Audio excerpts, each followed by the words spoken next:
It might be from the 60s or 70s. Grizzly it says made in Taiwan on it. So it might be a knockoff of a Delta or something more expensive. Doesn't matter. It works fine. But when we got it, it had like a 1 horsepower, 110 volt electric motor on it. I don't remember if you could rewire it to run on 220.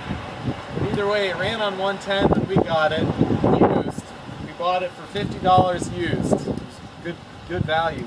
But we found that it kept tripping our house breaker.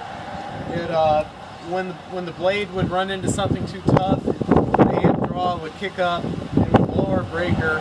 We ran it for like 3 times like that before we had enough. So what we did instead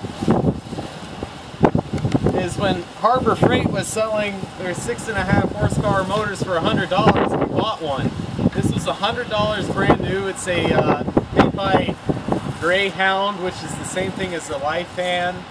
Same thing as a lot of these Chinese motors, the Predator motor, Greyhound, Power Horse, they're all Lifan motors. So 6.5 horsepower, a whole lot compared to 1 horsepower like I had before. We have a mini bike type centrifugal clutch and it belt drives the blade. We put that clutch on there so that the blade stops turning when you throttle it down, just for safety.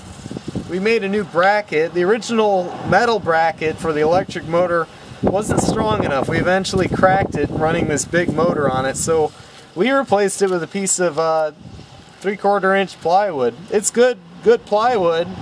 It's holding up. It hasn't vibrated loose. We've got some steel angle iron that you can buy at Home Depot for framing.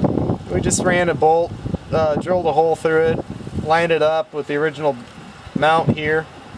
The saw still tilts. Yeah, saw still tilts, though the low oil gauge sensor needs to be disconnected if you're going to run it at 45 degrees. You know, you need to disconnect that low oil gauge sensor, or otherwise it'll cut it out. But this thing has loads of power. We use it for milling wood. We used it to build a boat. It's a very tough saw, very good value. Get an old saw and belt drive a gas motor to it. You have a world of difference compared to windy electric power. This thing doesn't stop. It just won't stop. And we've never stalled out with it. We've never stalled it. Yeah, it's an excellent value. We couldn't have bought anything brand new that does what this saw does. So if you're trying to save money and you can find a belt drive table saw, this has an excellent cast iron top. Belt drive a gas motor to it. Try to get a good, strong gas motor. These Chinese motors are good. Don't be chumped into buying like a Honda just because you're afraid of a Chinese motor. The Chinese have their motors figured out. So go ahead and get a Chinese motor. It's a good value. It's like 1/4 of the price, maybe even less the price than like a Honda or a Briggs & Stratton. So this is our table saw. People shake their heads when they look at it, but we get the last laugh. This thing's still running. I built a boat with it. We built so many different projects with it. It's not going to stop. The motor's good and strong. It's like 6 years old at least, maybe longer, maybe older. So good value. Try it. And here is what we repowered it with. Isn't that wonderful? What kind of a motor is that?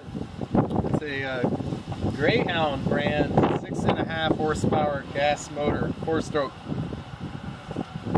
So we just simply took the electric motor off. We made a special bracket that you can see here. That's 3/4 inch plywood. It's held up just fine. So we'll start this up and we'll show you how efficiently it cuts wood. It's a belt drive. Oh yeah, we have a centrifugal clutch on it, so when you bring the motor down to idle, the blade stops. So it gives us all the power we need for cutting those difficult boards. We'll show you in just a moment. We'll start it up.